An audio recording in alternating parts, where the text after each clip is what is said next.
平反6·4嘅一日，係咪？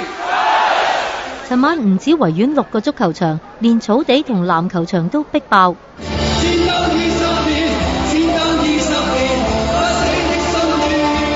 句句歌聲，點點燭光，話俾世界知20年嚟香港人冇遺忘。呢件事高飛上中國警醒的反革命暴亂，能不能在這裏說？大會首先播放已故中共總書記趙紫陽嘅錄音。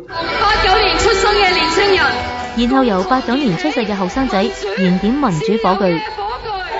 當年嘅學運領袖洪艷20年嚟第一次喺中國嘅土地悼念6·4。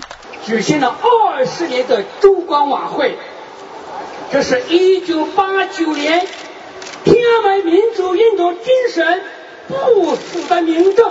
天安門母親丁子霖堅定嘅聲音：這個世界不可能永遠靠金錢和權力來主宰，它總有公理在。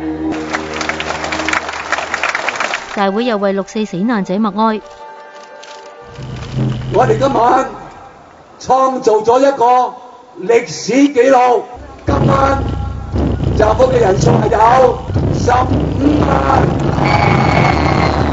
支聯會計埋維園外圍逼唔到入場嘅人，尋晚共有20萬人集會。警方就話喺維園最多人嗰陣有6萬幾人。